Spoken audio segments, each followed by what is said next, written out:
Touch नहीं किया है। हिजरा की पुस्तक को किसी ने टच नहीं किया है, तो मैंने सोचा हिजरा की पुस्तक को मैं स्पर्श करने का कोशिश करूं। हिजरा और उसका 8 अध्याय, और लिखा है वह उपवास करता है और प्रार्थना करता है। और कहाँ पर? नदी के किनारे, ना, नदी के किनारे जाकर। हम लोगों के ज़माने में इंटरनेट नहीं होता था और ये मोबाइल नहीं था, सिर्फ ऐसे लिखना रहता था, टेलीविज़न के ऊपर ऐसे लिखो, लेकिन टेलीविज़न देखा नहीं, लेकिन लेख लिखना रहता था। टेलीविज़न के ऊपर लेख लिखना है। हम उपवास करते हैं और हमसे कहा जाता है उपवास करना चाहिए, लेकिन क्या हम उपवास को सचमुच में अनुभव करते हैं? Do you experience fasting in your body? Fasting is related to the soul, and fasting is related to your health. सिर्फ इसको आत्मिक ना कहिए, सिर्फ इसको स्पिरिचुअल ना कहिए, सिर्फ इसको आप आत्मिक दृष्टांत मत दीजिए, ये आपको शरीर के स्वास्थ्य के लिए भी आवश्यक है। Fasting is not only a spiritual, but it is also the health purpose. नदी का किनारा एक ऐसा शांत जगह होता है जहां जल के बहने की एक ध्वनि होती है। नदी के बहने का एक ध्वनि है, नदी के बहने का एक साउंड है, और इसी को भक्ति का साउंड कहा गया है। The sound of the river, नदी के बहने का जो ध्वनि है, उसी को स्पिरिचुअल साउंड कहा गया है। और यहाँ पर एजरा अहवा नदी के तट का वर्णन करता है, और वह नदी का नाम है अहवा। और वह कहता है कि हम परमेश्वर के सामने दीन हो। मैं आज को बताऊंगा आपकी मजदूरी, आप जो काम करते हैं और आपको जो सैलरी मिलता है वो किसके हाथ में है, वो बताऊंगा। सो एजरा के लिए लिखा हुआ है कि वह फारस के राजा साइरस के आदेश पर यहूदियों के प्रथम दल की बेबीलोन की बंधुआई से वापसी कराता। यहूदी लोग जो बंधुआई में चले गए थे, उसकी वापसी के लिए एजरा प्रार्थना कर रहा। The prayer of Ezra on the shore of the river। और दूसरा है यरूशलेम के मंदिर का पुनः निर्माण। अगर आप फास्टिंग करते हैं तो अपने शरीर का भी पुनः निर्माण करते हैं। उपवास के द्वारा आप अपने शरीर को पुनः निर्माण करते हैं स्वच्छ करते हैं, साफ करते हैं और शरीर के ऑर्गन्स भी आपके लिए स्वास्थ्यप्रद होता है। सो पहला है बेबीलोन की बंधुआई से वापसी करवाता है एजरा, और दूसरा है कि एजरा यरूशलेम के मंदिर का पुनर्निर्माण कराता है और वहां पर आराधना शुरू करता है। आराधना बंद हो गया था, आराधना बंद हो गया था, और यीशु मसीह के आने से पहले, यीशु मसीह के आने के पहले 539 वर्ष BC, 539 years before Christ, BC का मतलब बिफोर क्राइस्ट, 539 बीसी में यह बंधुआई हो जाती है और आराधना बंद हो जाती है।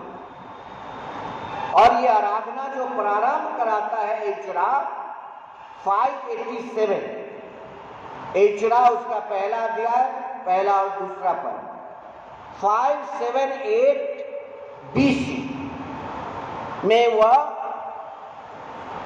आराधना को प्रारंभ करता है। कई वर्षों के बाद एजरा के नेतृत्व में यहूदियों का एक दल यरूशलेम वापस आता है और वह धार्मिक और सामाजिक जीवन को पुनः संगठित करता है। कुछ लोग सिर्फ सामाजिक जीवन को संगठित करते हैं, पारिवारिक जीवन को संगठित करते हैं, लेकिन एजरा की पुस्तक के अंदर सामाजिक जीवन और आत्मिक जीवन, आध्यात्मिक जीवन दोनों को संगठित किया जा रहा है।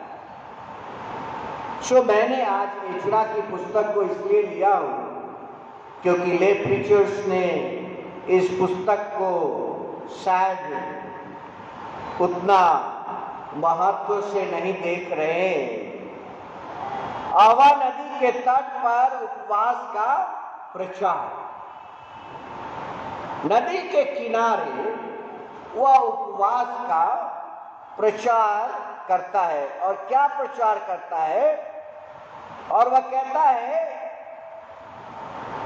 उपवास का अर्थ है परमेश्वर के सामने दीन होना, परमेश्वर के सामने दीनता को प्रकट करना। और हमारा परमेश्वर की कृपा दृष्टि को अपने जीवन में देखना, ईश्वर के कृपा दृष्टि, ईश्वर के कृपा दृष्टि को, परमेश्वर के बल को अपने जीवन में अनुभव करना, उपवास करके अपने परमेश्वर से प्रार्थना करना। बहुत सारे लोग सवेरे से शाम तक उपवास में रहते हैं, लेकिन प्रार्थना और बाइबल में उन्हें समय नहीं मिलता। एजरा के जीवन में हम देखते हैं God's people working for God's job. परमेश्वर एक काम देता है, जहां भी आप काम करते हैं अधिकारी आपको कुछ काम देता है और आप उस काम को करते हैं। परंतु परमेश्वर डायरेक्ट अगर कोई काम आपको देता है, if God gives you some work to do, how much important this is? एक मनुष्य आपको कोई काम दे देता है और आप उसको करते हैं, परंतु परमेश्वर डायरेक्ट डायरेक्ट आपको काम देता है, and that work is not of destruction but of the construction. परमेश्वर का जो दिया हुआ कार्य है वह डिस्ट्रक्शन के लिए नहीं है, वह कंस्ट्रक्शन के लिए है, वह कंस्ट्रक्टिव है। कितना भी बड़ा पापी मनुष्य हो, परमेश्वर का कार्य उसके लिए डिस्ट्रक्टिव नहीं है, उसके लिए भी कंस्ट्रक्टिव है। Ezra and Nehemiah is the two parts of single work. Ezra और नेहमायाह दो अलग अलग ऐसे परमेश्वर के लोग हुए जिन्होंने जेरूसलम को बनाने में परमेश्वर का कार्य किया। God gave them direct job to do it. किसी मनुष्य ने उसे यह कार्य नहीं सौंपा। रीबिल्डिंग एंड बिगिनिंग, मैंने प्रारंभ में कहा आपकी मजदूरी, आप जो 30 दिन काम करते हैं और मजदूरी पाते हैं और सोचते हैं कि यह सैलरी मेरे हाथ में आ गया, है ना? आप ये सोचते हैं कि सैलरी मेरे हाथ में आ गया। निकालिए आइजाया चैप्टर 40 यशाया नबी की पुस्तक और उसका 40 अध्याय निकालिए और उसका 10 पद। 40 अध्याय और उसका 10 पद। देखो प्रभु यहोवा सामर्थ दिखाता हुआ आ रहा है, वह अपने भुजबल से प्रभुता करेगा। देखो जो मजदूरी देने को है वह उसके पास है। आपकी जो मजदूरी है वो परमेश्वर के हाथ में है। आपकी जो मजदूरी है वो परमेश्वर के हाथ में है। मनुष्य सोचता है वो मजदूरी मेरे हाथ में है, वो मजदूरी मेरे पास है, वो सैलरी मेरे पास है, वो तनख्वाह मेरे पास है, वो धन मेरे पास है। बाइबल कहती है आपकी मजदूरी परमेश्वर के हाथ में है। ये मजदूरी परमेश्वर के पास है, ये मजदूरी आपके हाथ में नहीं है।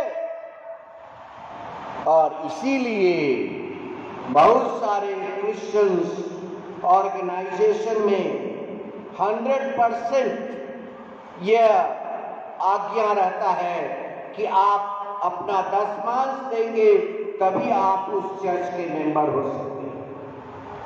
बहुत सारे चर्चेज ऐसे, if you give tight then only you can be the member there. जब तक आप अपना दशमांश नहीं देंगे आप उस चर्च के मेंबर नहीं हो सकते हैं। ऐसे भी चर्चेस हैं।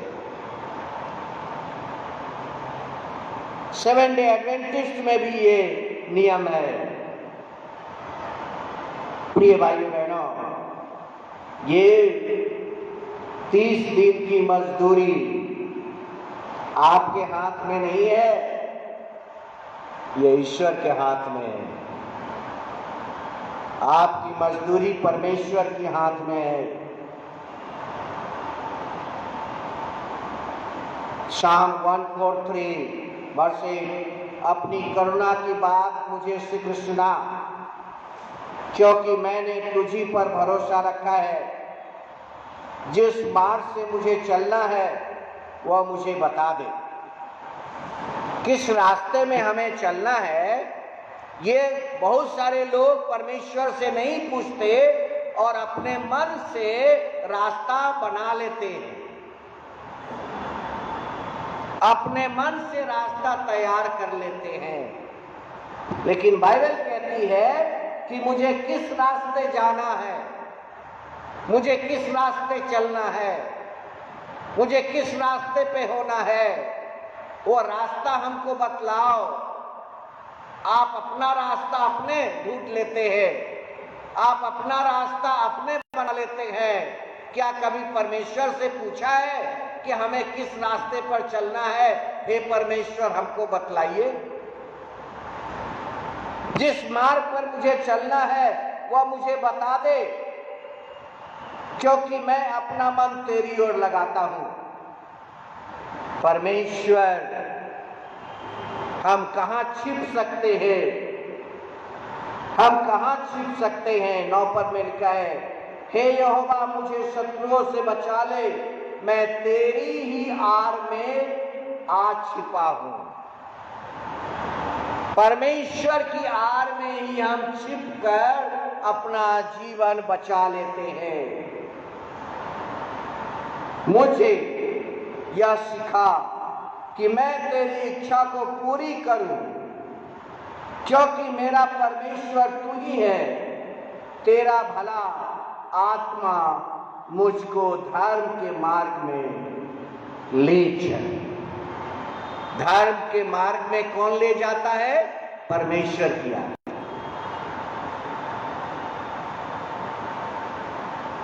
परमेश्वर का हाथ, यीशु ने अपना हाथ बीमारों के ऊपर रखा, उसने अपने हाथ से बीमारों को छुआ। Mark chapter 6 and mark chapter 8, और वे चंगे हो गए। 6:5-8:23। यीशु ने अपना हाथ, मैंने प्रारंभ में आपसे कहा, मैं बताऊंगा कि आपकी मजदूरी किसके हाथ में है। सो मैं बताना चाहता हूं परमेश्वर का हाथ क्या है। What is God's hand? परमेश्वर के हाथ में जीवन है, परमेश्वर के हाथ में चंगाई है। यीशु ने अपना हाथ बीमारों के ऊपर रखा और वो चंगा हो गया।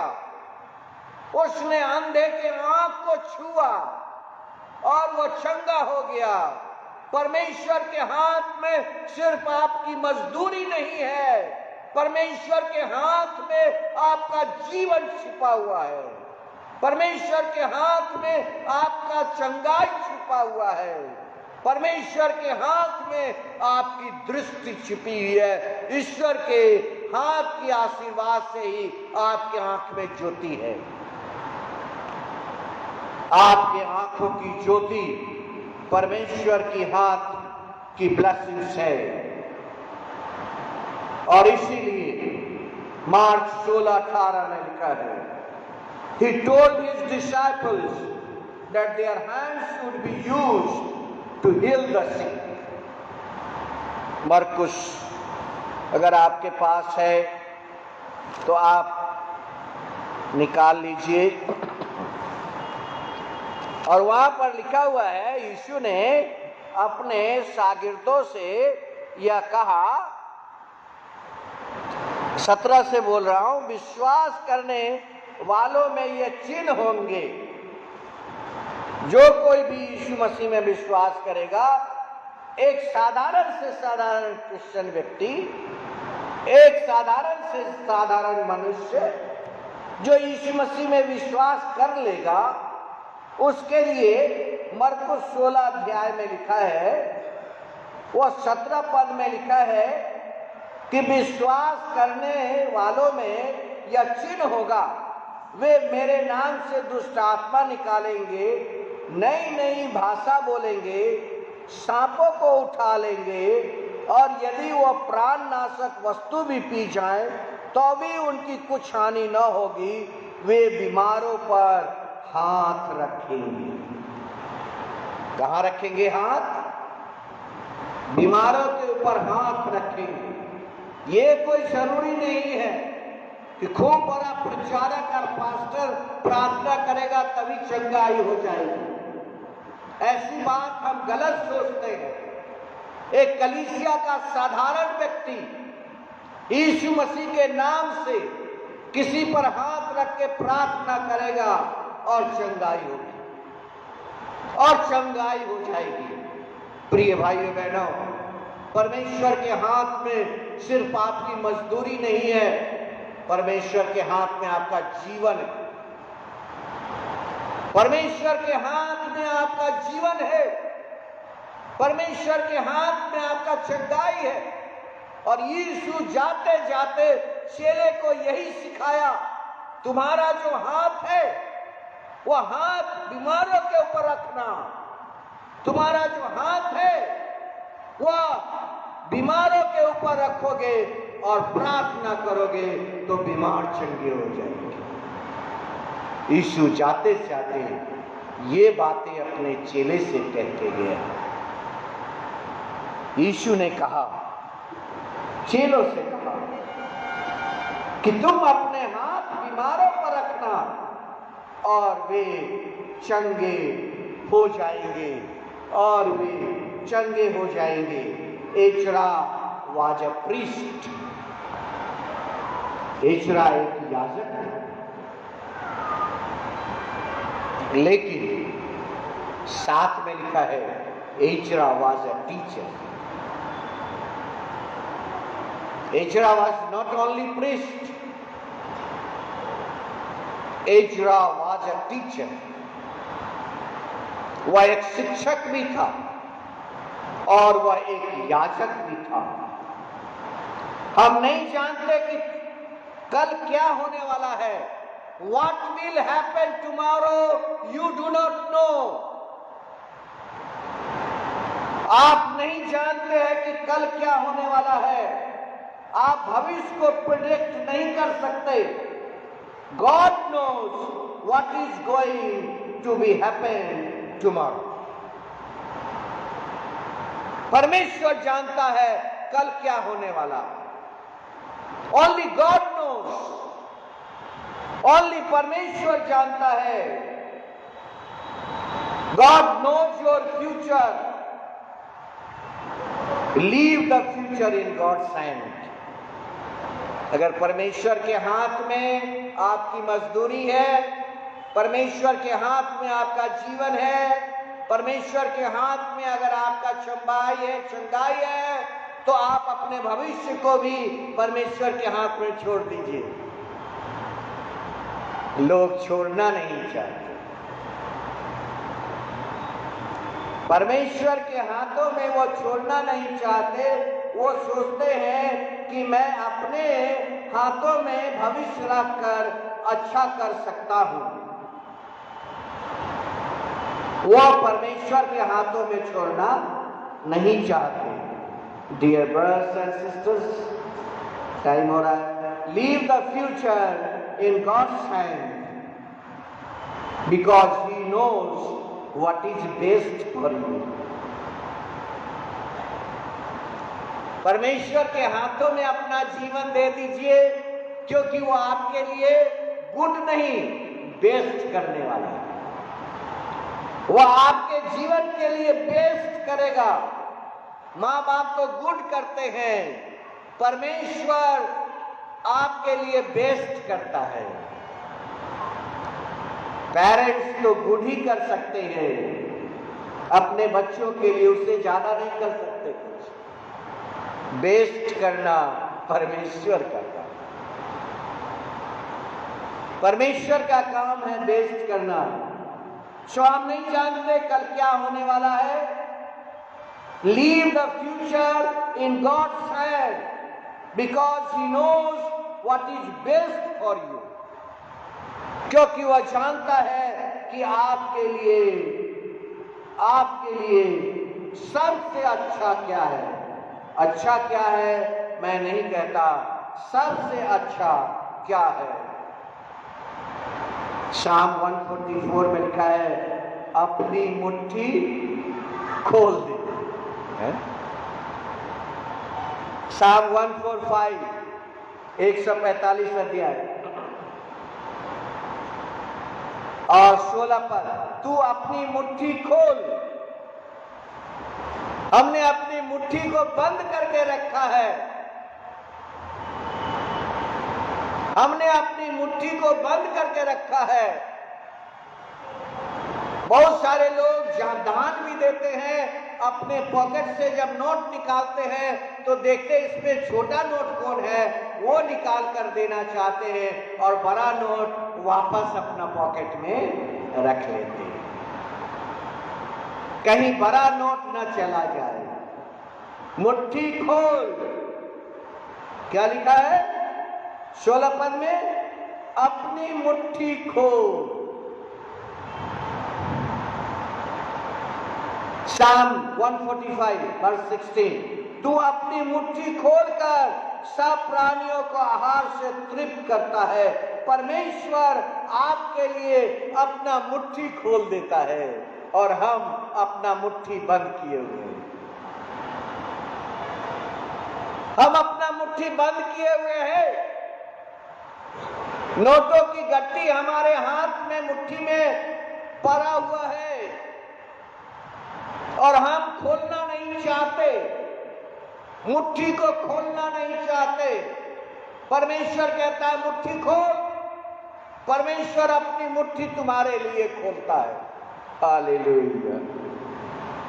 तू अपनी मुट्ठी खोल कर सब प्राणियों को आहार से तृप्त करता है। यहोवा अपनी सब गति में धर्मी और अपने सब कामों में करुणामय है। जो परमेश्वर का हम धन्यवाद दें। Ezra was a teacher and Ezra was a priest. वह एक शिक्षक भी था और एक याजक भी था, और उसने जहां पर आराधना बंद हो गई थी वहां पर आराधना शुरू कर दिया। 539 to 578 BC, 539 से 539 से 578 तक आराधना नहीं हुआ। जेरूसलम में आराधना नहीं हुआ। एजरा ने वहां पर आराधना शुरू करवाया। प्रिय भाइयों बहनों, परमेश्वर हमें भी मौका दिया है गुड वर्क करने के लिए। एजरा और उसका पहला अध्याय और पहला पद ही, पहला अध्याय और पहला पद मैं समाप्त करूंगा। Time is going on. फारस के राजा क्रूसु के पहले वर्ष में यहोवा ने फारस के राजा क्रूसु का मन उभारा कि यहोवा का जो वचन यिर्मयाह के मुंह से निकला वह पूरा हो। इसलिए उसने अपने समस्त राज्य में यह प्रचार करवाया और लिखवा भी दिया। फारस का राजा क्रूसु यों कहता है, स्वर्ग के परमेश्वर यहोवा ने पृथ्वी भर के राज्य मुझे दे दिया है और उसने मुझे आज्ञा दी है कि यहूदी के यरूशलेम में मेरा एक भवन बनाया जाए और उसकी समस्त प्रजा के लोगों में तुम्हारे मध्य में जो कोई हो उसका परमेश्वर उसके साथ रहे। वह यहूदा के यरूशलेम में जाकर इजराइल के परमेश्वर का भवन बनाए।